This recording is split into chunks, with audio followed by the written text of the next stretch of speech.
Mística Ciudad de Dios. Tercera parte. Libro 7, capítulo 4. Después de 3 días que María Santísima descendió del cielo, se manifiesta y habla en su persona a los apóstoles. Visítala Cristo nuestro Señor y otros misterios hasta la venida del Espíritu Santo. Punto 39. Advierto de nuevo a los que leyeren esta historia que no extrañen los ocultos sacramentos de María Santísima que en ella vieren escritos, ni los tengan por increíbles por haberlos ignorado el mundo hasta ahora, porque a más de que todos caben digna y convenientemente en esta gran reina, aunque la Santa Iglesia hasta ahora no haya tenido historias auténticas de las obras maravillosas que hizo después de la ascensión de su Hijo Santísimo, no podemos negar que serían muchas y muy grandiosas, pues quedaba por maestra, protectora y madre de la ley evangélica, que se introducía en el mundo debajo de su amparo y protección. Y si para este ministerio la renovó el Altísimo Señor, como se ha dicho, y en ella empleó todo el resto de su omnipotencia, ningún favor o beneficio, por grande que sea, se le ha de negar a la que fue única y singular, como no disuene de la verdad católica. Punto 40. Estuvo 3 días en el cielo, gozando de la visión beatífica, como dije en el primer capítulo, y descendió a la tierra el día que corresponde al domingo después de la ascensión,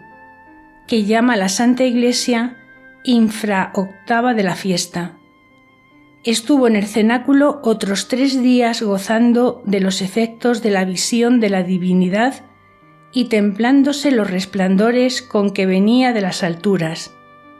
conociendo el misterio solo el evangelista Juan, porque no convenía manifestar este secreto a los demás apóstoles por entonces, ni ellos estaban harto capaces para él. Y aunque asistía con ellos, se les encubría su refulgencia los 3 días que la tuvo en la tierra, y fue así conveniente, pues el mismo evangelista a quien se le concedió este favor cayó en tierra postrado cuando llegó a su presencia, como arriba se dijo, aunque fue confortado con especial gracia para la primera vista de su Beatísima Madre.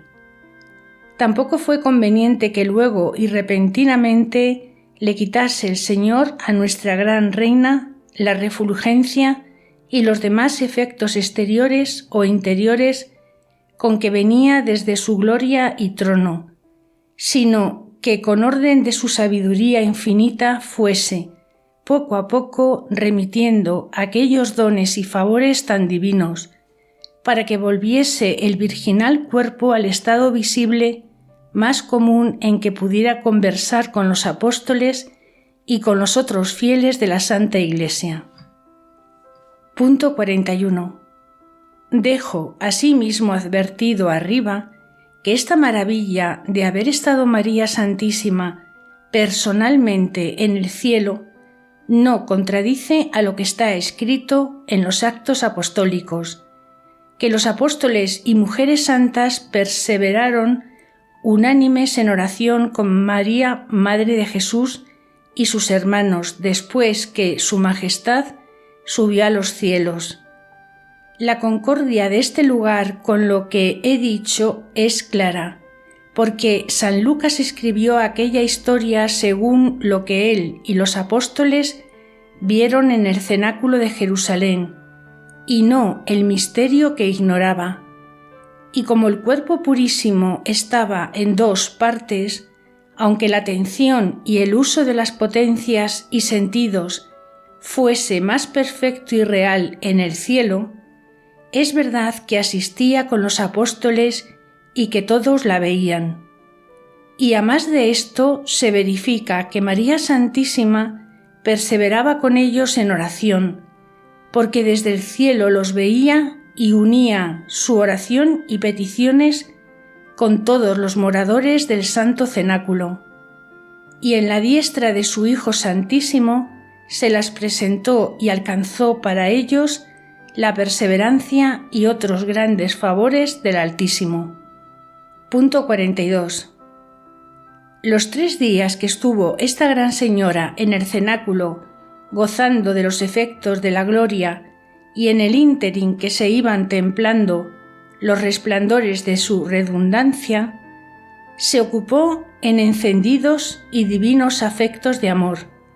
de agradecimiento y de inefable humildad, que no hay términos ni razones para manifestar lo que de este sacramento he conocido,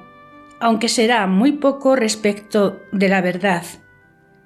En los mismos ángeles y serafines que la asistían, causó nueva admiración, y con ella conferían entre sí mismos cuál era mayor maravilla: haber levantado el brazo poderoso del Altísimo a una pura criatura a tantos favores y grandeza, o el ver que después de hallarse tan levantada y enriquecida de gracia y gloria sobre todas las criaturas, se humillase, reputándose por la más ínfima entre ellas. Con esta admiración conocí que los mismos serafines estaban como suspensos, a nuestro modo de entender, mirando a su reina en las obras que hacía, y hablando unos con otros decían: si los demonios, antes de su caída, llegaran a conocer este raro ejemplo de humildad, no fuera posible que a vista suya se levantaran en su soberbia. Esta nuestra gran señora es la que sin defecto, sin mengua, no por partes, sino con toda plenitud, llenó los vacíos de la humildad de todas las criaturas. Ella sola ponderó dignamente la majestad y sobreeminente grandeza del Criador y la poquedad de todo lo criado. Ella es la que sabe cuándo y cómo ha de ser obedecido y venerado, y como lo sabe, lo ejecuta. ¿Es posible que entre las espinas que sembró el pecado de los hijos de Adán produjese la tierra este candidísimo lirio de tanto agrado para su Criador y fragancia para los mortales, y que del desierto del mundo, yermo de la gracia y todo terreno, se levantase tan divina criatura, tan afluente de las divinas delicias del Todopoderoso? Eternamente sea alabado en su sabiduría y bondad, que formó tal criatura tan ordenada y admirable para santa emulación de nuestra naturaleza, para ejemplo y gloria de la humana. Y tú, bendita entre las mujeres, señalada y escogida entre todas las criaturas, seas bendita, conocida y alabada en todas las generaciones. Goces por toda la eternidad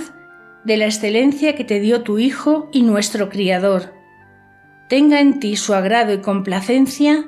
por la hermosura de tus obras y prerrogativas. Quede saciada en ellas la inmensa caridad con que desea la justificación de todos los hombres. Tú por todos les das satisfacción y mirándote a ti sola, no le pesará haber criado a los demás ingratos. Y si ellos le irritan y desobligan, tú le aplacas y le haces propicio y caricioso. Y no admiramos que tanto favorezca a los hijos de Adán, pues tú, Señora y Reina nuestra, vives con ellos y son de tu pueblo. Punto 43. Con estas alabanzas y otros muchos cánticos que hacían los santos ángeles, celebraron la humildad y obras de María Santísima después que descendió del cielo, y en algunos de estos loores alternó ella con sus respuestas. Antes que la dejasen en el cenáculo los que volvieron al cielo después de haberla acompañado, y pasados los 3 días que estuvo en él, sabiendo solo San Juan los resplandores que la acercaban, conoció que ya era tiempo de tratar y conversar con los fieles. Hízolo así y miró a los apóstoles y discípulos con gran ternura como piadosa madre, y acompañándolos en la oración que hacían, los ofreció con lágrimas a su Hijo Santísimo y pidió por ellos y por todos los que en los futuros siglos habían de recibir la santa fe católica y la gracia. Y desde aquel día, sin omitir a alguno de los que vivió en la Santa Iglesia, pidió también al Señor que acelerase los tiempos en que se habían de celebrar en ella las festividades de sus misterios, como en el cielo se le había manifestado de nuevo. Pidió también que su Majestad enviase al mundo los varones de levantada y señalada santidad, para la conversión de los pecadores, de que tenía la misma ciencia. Y en estas peticiones era tanto el ardor de la caridad con los hombres, que naturalmente la quitara la vida, y para alentarla y moderar la fuerza de estos anhelos, muchas veces le envió su Hijo Santísimo, uno de los serafines más supremos, que la respondiese y dijese que se cumplirían sus deseos y peticiones, declarándola el orden que la divina providencia había de guardar en esto, para mayor utilidad de los mortales. Punto 44. Con la visión de la divinidad, de que gozaba por el modo abstractivo que tengo dicho, era tan inefable el incendio de amor que padecía aquel castísimo y purísimo corazón, que sin comparación excedía a los más inflamados serafines, inmediatos al trono de la divinidad. Y cuando alguna vez descendía un poco de los efectos de esta divina llama, era para mirar la humanidad de su Hijo Santísimo, porque ninguna especie de otras cosas visibles reconocía en su interior, salvo cuando actualmente trataba con los sentidos a las criaturas. Y en esta noticia y memoria de su amado Hijo sentía algún natural cariño de su ausencia, aunque moderado y perfectísimo, como de madre prudentísima. Pero como en el corazón del Hijo correspondía el eco de este amor, dejábase herir de los deseos de su amantísima madre, cumpliéndose a la letra lo que dijo en los cantares. Le hacían volar y le traían a la tierra los ojos con que le miraba su querida madre y esposa. Punto 45. Sucedió esto muchas veces, como diré adelante, y la primera fue en uno de los pocos días que pasaron después que la Gran Señora descendió del cielo, antes de la venida del Espíritu Santo, aún no 6 días después que conversaba con los apóstoles. En este breve espacio descendió Cristo nuestro Salvador en persona a visitarla y llenarla de nuevos dones y consolación inefable. Estaba la candidísima paloma adolecida de amor y con aquellos deliquios que ella confesó, causaba la caridad bien ordenada en la oficina del rey. Y su Majestad, llegando a ella en esta ocasión, la reclinó sobre su pecho en la mano siniestra de su deificada humanidad, y con la diestra de la divinidad la iluminó y enriqueció, y la bañó toda de nuevas influencias con que la vivificó y fortaleció. Allí descansaron las ansias amorosas de esta cierva herida, bebiendo a satisfacción en las fuentes del Salvador, y fue refrigerada y fortalecida para encenderse más en la llama de su fuego amoroso que jamás se extinguió. Curó quedando más herida de esta dolencia, fue sana enfermando de nuevo y recibió vida para entregarse más a la muerte de su afecto, porque este linaje de dolencia ni conoce otra medicina, ni admite otro remedio. Y cuando la Dulcísima Madre con este favor cobró algún esfuerzo y se le concedió el Señor a la parte sensitiva, se postró ante su Real Majestad y de nuevo le pidió la bendición con profunda humildad y fervoroso agradecimiento por el favor que recibió con su vista. Punto 46. Estaba la prudentísima señora desimaginada de este beneficio, no sólo por haber tan poco tiempo carecía de la presencia humana de su Santísimo Hijo, sino porque su Majestad no le declaró cuándo la visitaría, y su altísima humildad no la dejaba pensar que la dignación divina se inclinaría a darla aquel consuelo. Y como ésta fue la primera vez que la recibió, fue mayor la admiración con que quedó más humillada y aniquilada en su estimación. Estuvo 5 horas gozando de la presencia y regalos de su Hijo Santísimo, y nadie de los apóstoles conoció entonces este beneficio, aunque en el semblante con que vieron a la Divina Reina y en algunas acciones sospecharon tenía novedad admirable, pero ninguno se atrevió a preguntarle la causa por el temor y reverencia con que la miraban.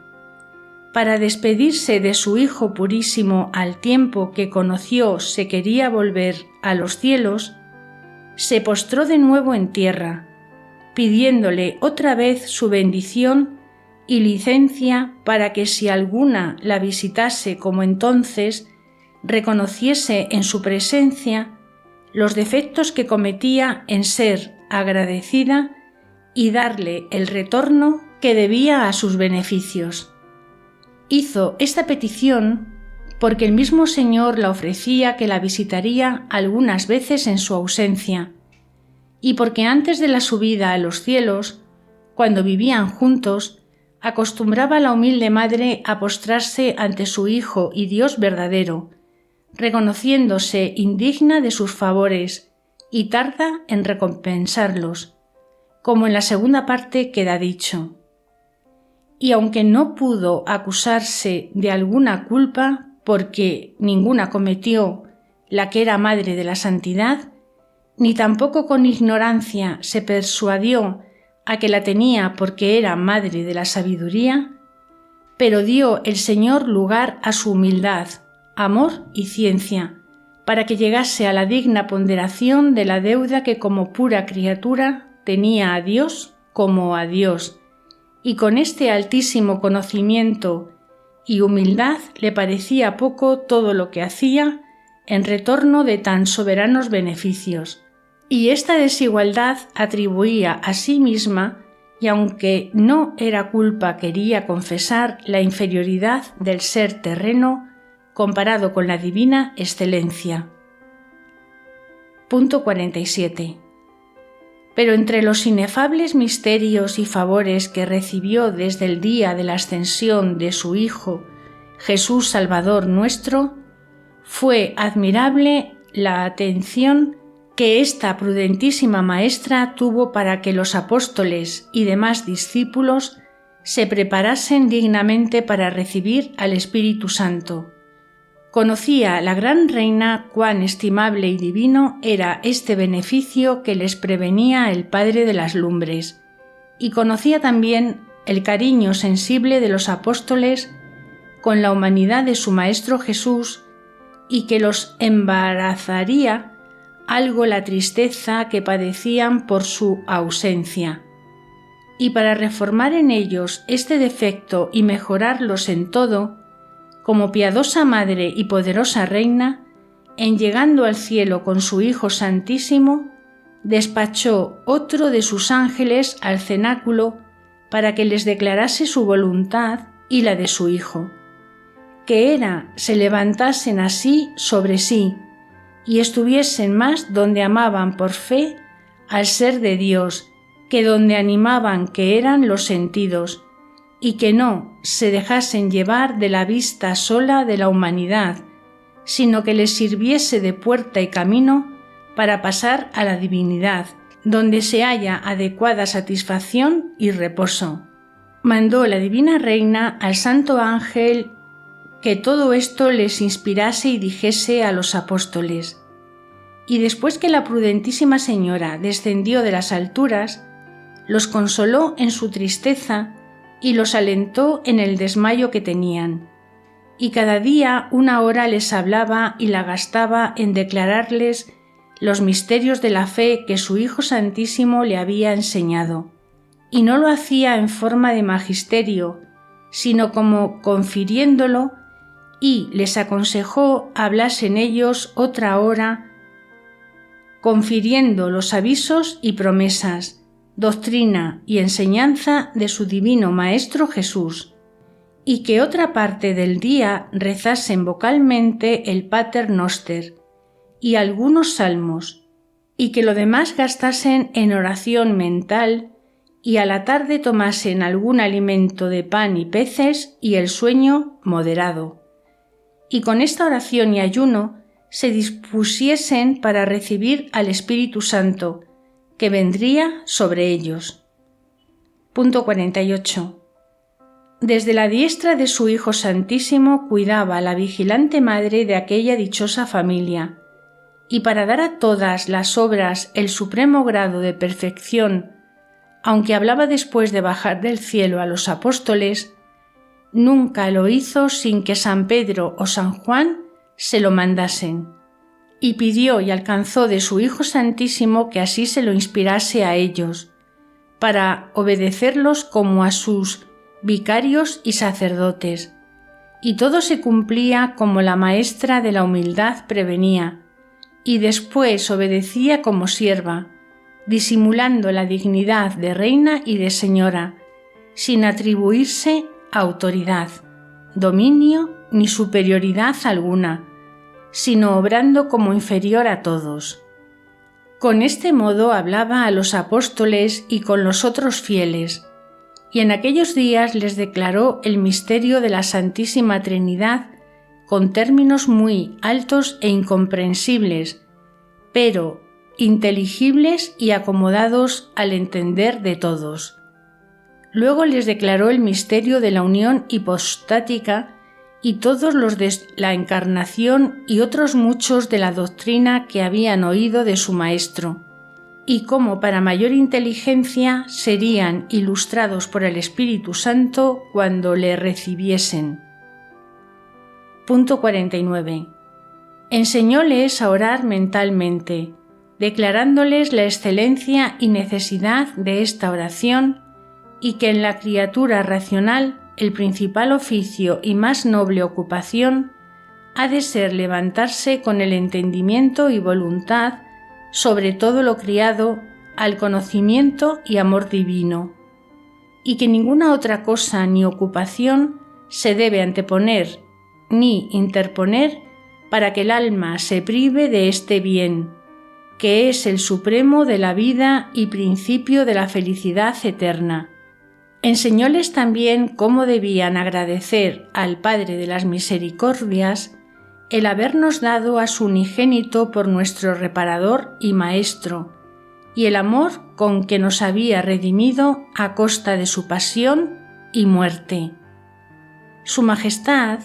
y porque a ellos que eran sus apóstoles los había escogido entre los demás hombres para su compañía y fundamentos de su santa Iglesia. Con estas exhortaciones y enseñanza ilustró la Divina Madre los corazones de los 11 apóstoles y de los otros discípulos y los fervorizó y dispuso para que estuviesen idóneos y prevenidos a recibir al Espíritu Santo y sus divinos efectos. Y como penetraba sus corazones y conocía la condición y natural de cada uno, a todos se acomodaba, como la necesidad de cada cual lo pedía, según su gracia y espíritu, para que con alegría, consuelo y fortaleza obrasen las virtudes y en las exteriores les advirtió hiciesen humillaciones, postraciones y otras acciones de culto y reverencia, adorando a la majestad y grandeza del Altísimo. Punto 50. Todos los días por la mañana y tarde iba a pedir la bendición a los apóstoles, primero a San Pedro como cabeza y luego a San Juan y a los demás por sus antigüedades. Al principio se querían retirar todos de hacer esta ceremonia con María Santísima, porque la miraban como a reina y madre de su Maestro Jesús, pero la prudentísima señora los obligó, para que todos la bendijesen como sacerdotes y ministros, declarándoles esta suprema dignidad y el oficio que por ella les tocaba, la suma reverencia y respeto que se les debía. Y como esta competencia venía a ser sobre quien más se humillaba, era cierto que la maestra de la humildad había de quedar victoriosa y los discípulos vencidos y enseñados con su ejemplo. Por otra parte, las palabras de María Santísima eran tan dulces, ardientes y eficaces en mover los corazones de todos aquellos primeros fieles, que con una fuerza divina y suavísima los ilustraba y reducía a obrar todo lo más santo y perfecto de las virtudes. Y reconociendo ellos estos admirables efectos en sí mismos, los conferían unos con otros, y admirados decían: verdaderamente en esta pura criatura hallamos la misma enseñanza, doctrina y consuelo que nos faltó con la ausencia de su Hijo y nuestro Maestro. Sus obras y palabras, sus consejos y comunicación, llena de suavidad y mansedumbre, nos enseña y obliga, como lo sentíamos con nuestro Salvador cuando nos hablaba y vivía con nosotros. Ahora se encienden nuestros corazones con la doctrina y exhortaciones de esta admirable criatura, como nos sucedía con las palabras de Jesús nuestro Salvador. Sin duda que, como Dios omnipotente ha depositado en la madre de su unigénito la sabiduría y virtud divina, podemos ya enjugar las lágrimas, pues para nuestra enseñanza y consuelo nos dejó tal madre y maestra, y nos concedió tener con nosotros esta viva arca del testamento,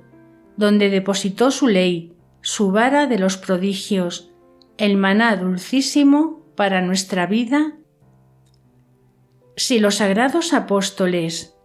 y los demás hijos primitivos de la Santa Iglesia nos hubieran dejado escrito lo que conocieron y alcanzaron de la Gran Señora María Santísima y de su eminente sabiduría como testigos de vista, lo que la oyeron, hablaron y comunicaron en tanto tiempo, con estos testimonios tuviéramos noticia más expresa de la santidad y obras heroicas de la emperatriz de las alturas, y cómo en la doctrina que enseñaba y en los efectos que obraba se conocía haberle comunicado su Hijo Santísimo un linaje de virtud divina semejante a la suya, aunque en el Señor estaba como la fuente en su origen, y en su Beatísima Madre estaba como en el arcaduz o conducto por donde se comunicaba y comunica a todos los mortales. Pero los apóstoles fueron tan felices y dichosos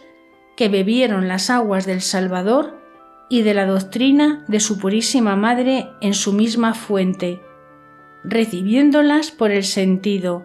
como convenía para el misterio y oficio que se les encargaba de fundar la Iglesia y plantar la fe del Evangelio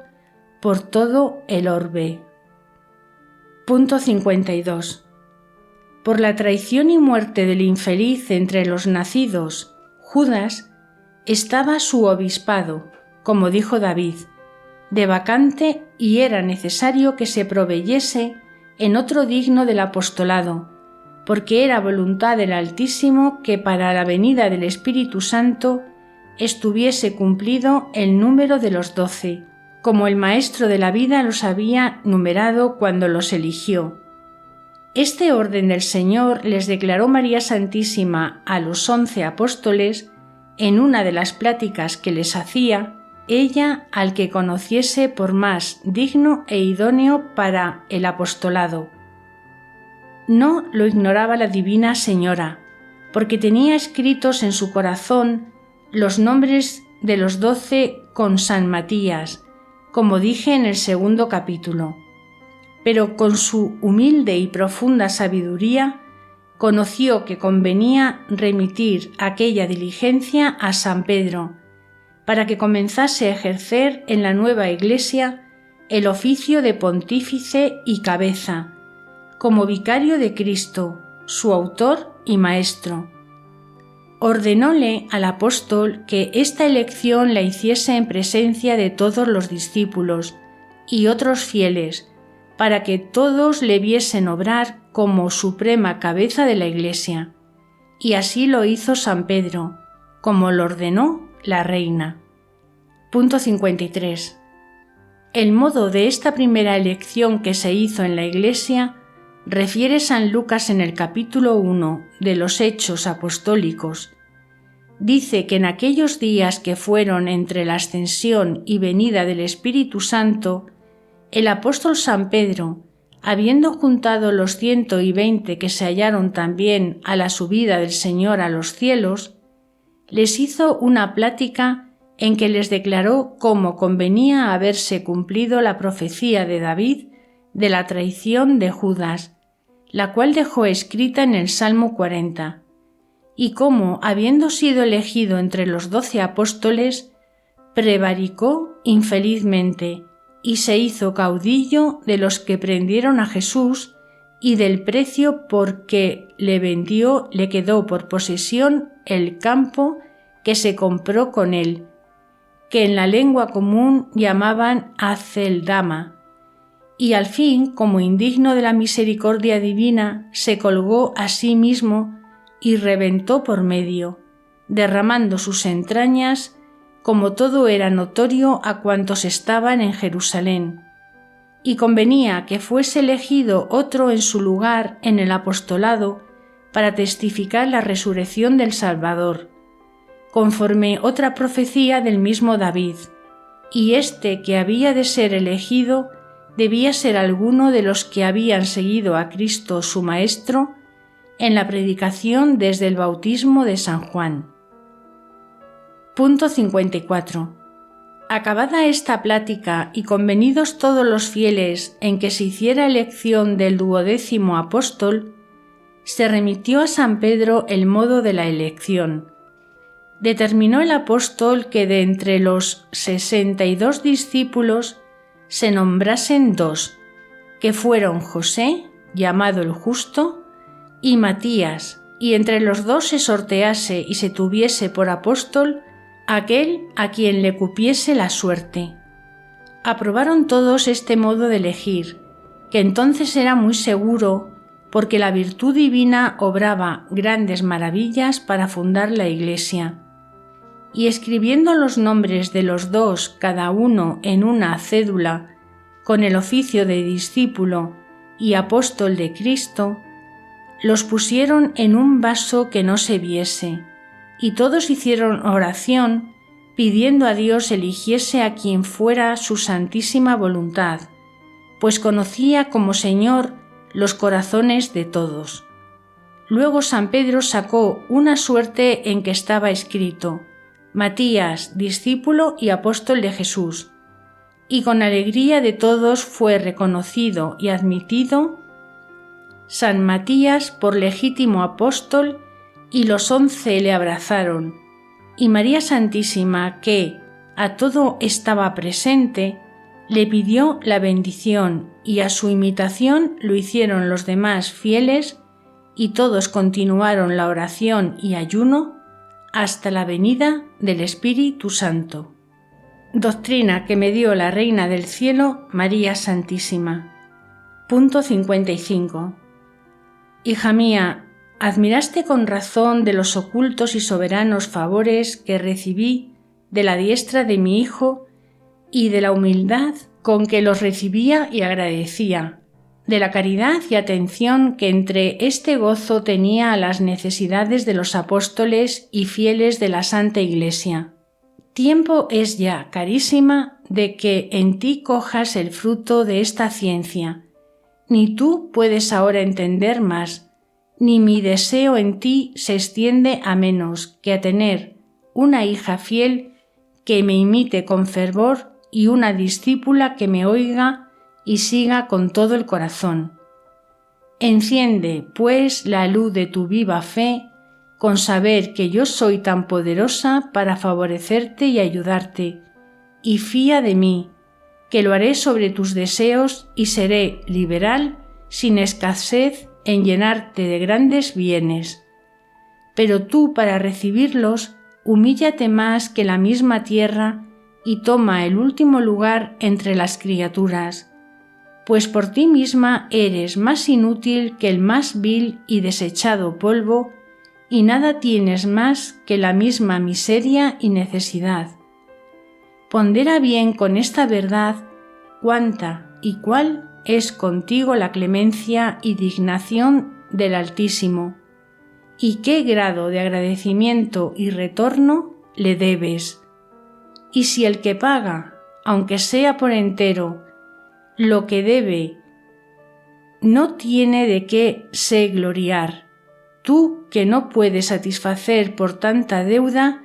justo es que quedes humillada, pues quedas siempre deudora,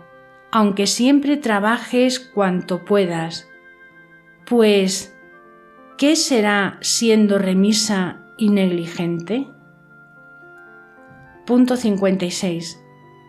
Con esta prudencia y atención conocerás cómo debes imitarme en la fe viva, en la esperanza cierta, en la caridad fervorosa, en la humildad profunda y en el culto y reverencia debida a la infinita grandeza del Señor.